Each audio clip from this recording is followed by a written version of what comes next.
Siekiant išnaikinti hepatitą C, svarbu žinoti, kad jis yra glaudžiai susijęs su žmogaus imunodeficito virusu živ.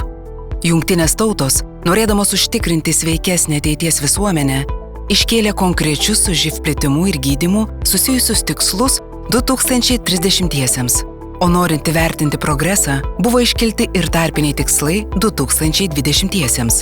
90% užsikrėtusių živ turi žinoti apie užsikrėtimą.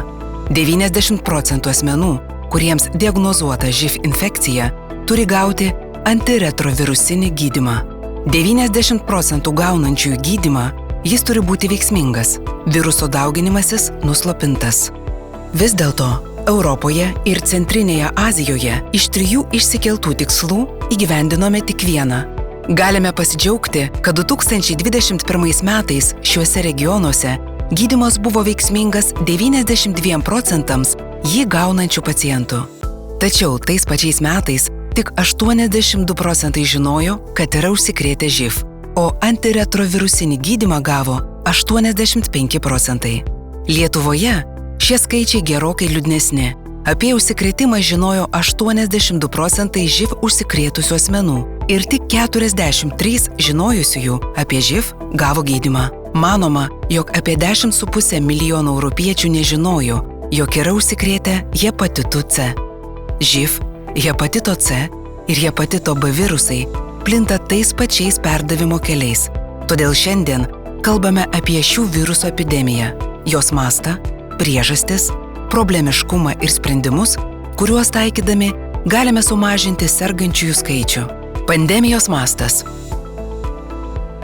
Pasaulio sveikatos organizacijos duomenimis 2020 metais pasaulyje gyveno 58 milijonai lėtinę hepatito C viruso infekciją sergančių žmonių ir 37,7 milijono živ užsikrėtusių žmonių. Europos regione apskaičiuotas hepatito C viruso paplitimas bendrojoje populiacijoje 2019 metais sudarė 1,3%, tai yra 3,3 milijono, o živ tarp suaugusiųjų 2020 metais 0,4%, tai yra 2,6 milijono. Apie užsikrėtimą hepatito C virusu 2019 metais tai žinojo 24% užsikrėtusiųjų, o živ 77%. Lietuvoje 2022 pabaigoje registruoti 3835 živ infekcijos atvejai. Daugiau kaip pusė visų živ užsikrėtusiųjų mūsų šalyje infekciją įgijo per narkotikų vartojimą. Absoliuti jų dauguma buvo užsikrėtę ir hepatito C viruso infekcija. Atliktos metaanalizės duomenimis pasaulyje gyvena beveik 2,3 milijonai žmogaus imunodeficito ir hepatito C virusų koinfekcija užsikrėtusių žmonių. Tai sudaro 6,2% visos živ užsikrėtusiųjų populiacijos. Žmogaus imunodeficito ir hepatito C viruso koinfekcijos paplitimas. Bendrojoje živ užsikrėtusiųjų populiacijoje 2,4%. Tarp živ užsikrėtusių nėščiųjų ir užsikrėtusiųjų heteroseksualių keliu 4%. Tarp živ užsikrėtusių vyrų, turėjusių lytinių santykių su vyrais 6,4%. Tarp živ užsikrėtusių švirkščiamuosius narkotikus vartojusių asmenų 82,4%. Verta paminėti ir tai, kad asmenims turintiems živ hepatito C viruso koinfekcijos tikimybė yra net 6 kartus didesnė nei asmenims neužsikrėtusiems živ. Priežastis. Žmogaus imunodeficito ir hepatito C virusų koinfekcija yra dažna dėl to, kad abu virusai plinta tais pačiais perdavimo keliais – per kraują, perinataliniu, lytiniu, ypač kai traumuojamos lytinės gleivinės. Taigi, didžiausiomis šių virusų bei koinfekcijos rizikos grupėmis laikomos švirkščiamuosius narkotikus vartojantis, kalėję asmenys bei vyrai, turintys lytinių santykių su vyrais. Kadangi hepatito C viruso perdavimas per kraujo kontaktą vyksta lengviau negu lytiniu keliu, žmogaus imunodeficito ir hepatito C virusų koinfekcija ypač dažna tarp švirkščiamųjų narkotikų vartotojų. Taigi, ir didžiausias koinfekcijos lygis nustatomas šalyse, kur pagrindinis živ perdavimo kelias yra švirkščiamųjų narkotikų vartojimas. Tarp tokių šalių yra Rusija bei Ukraina. Tuo tarpu Lietuvoje 2022 duomenimis maždaug pusė asmenų užsikrėtusių živ infekciją įgijo per narkotikų vartojimą. Svarbu pastebėti, kad neseniai buvo aprašyti ūminės hepatito C viruso infekcijos protrukiai tarp živ užsikrėtusių ir neužsikrėtusių vyrų, turėjusių lytinių santykių su vyrais įvairiuose pasaulio regionuose. Tai leidžia daryti tvirtą prielaidą, kad žmogaus imunodeficito ir hepatito C viruso koinfekcijos epidemijos mastas reikšmingai padidės. Problema. Visos nacionalinės ir tarptautinės živ diagnostikos ir gydymo gairės rekomenduoja živ užsikrėtusius asmenis reguliariai tirti dėl virusinių hepatitų. Tad živ užsikrėtusių asmenų populiacija yra pakankamai gerai ištirta dėl koinfekcijos su hepatito C virusu. Gydymo tiesiogiai virusą veikiančiais vaistais rezultatai koinfekcijos atveju beveik nesiskiria nuo tik hepatito C viruso infekcija užsikrėtusių pacientų gydymo rezultatų.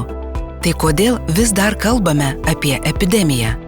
Viena didžiausių problemų – vėlyvas infekcijos nustatymas. Daugiau kaip pusė, 54%, naujai nustatytų živ atvejų Europos regione 2021 metais buvo diagnozuoti vėlai, kuomet CD4 limfocitų skaičius buvo mažiau negu 350 kubinėme mililitre, o 34% labai vėlai, kuomet CD4 limfocitų skaičius buvo mažiau negu 200 kubinėme mililitre.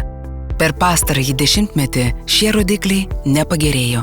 Vėlyva živ diagnozė lemia didesnį su živ susijusį sergamumą ir mirštamumą, blogesnį atsaką į gydymą, didesnius sveikatos sistemos kaštus ir infekcijos plitimą visuomenėje. Sprendimas. Ankstyva živ diagnozė turi būti pirmenybinė visuomenės sveikatos strategija. Siekiant išaiškinti tuos, kurie turi didžiausią galimybę būti živ nešiotojais, būtina keisti požiūrį į živ patikros strategiją. Visų pirma, ji turi būti grįsta indikacinėmis būklėmis. Tai leidžia živ infekciją nustatyti ankstesnėse stadijose ir sumažinti apie užsikrėtimą živ nežinančios visuomenės dalį. Indikacinių būklių kategorijos. Pirma, AIDS arba įgyto imuninio nepakankamumo sindromą apibrėžiančios būklės. Antra, hepatito C viruso infekcija priskiriama kategorijai susijusiai su nediagnozuotos živ infekcijos paplitimu didesniu nei 0,1% jai esant. Trečia, būklės, kurioms esant, živ nediagnozavimas gali turėti neigiamos įtakos klinikos eigai. Hepatito C viruso infekcija priskiriama kategorijai susijusiai su nediagnozuotos živ infekcijos paplitimu didesniu nei 0,1% jai esant. Nustačius vieną iš šių būklių, ištyrimas dėl živ griežtai rekomenduojamas. Lytiškai plintančios infekcijos LPI, piktybinės limfomos, išangės vėžys, displazija, gimdos kaklelio displazija, herpes zoster, hepatitas B ar C, ūminis ar lėtinis, į mononukleozę panaši liga, nepaaiškinta leukocitopenija ir arba trombocitopenija, trunkanti daugiau nei 4 savaitės, seborėjinis dermatitas ir arba egzantema, invazinė pneumokokinė liga, nepaaiškintas karščiavimas, kandidemija, visceralinė leišmaniozė, nėštumas, reikšmė būsimam naujagimiui. Be to, svarbu integruotai tirti rizikos grupėms priklausančius asmenis. Tai yra, juos tirti dėl visų 3 virusų. Nustačius vieną infekciją, būtina tirti ir dėl kitų 2. Nėščiųjų patikrą dėl živ vykdyti 1 ir 3 trimestro laikotarpiu, dėl hepatito B 1, dėl hepatito C priklausomai nuo rizikos grupės.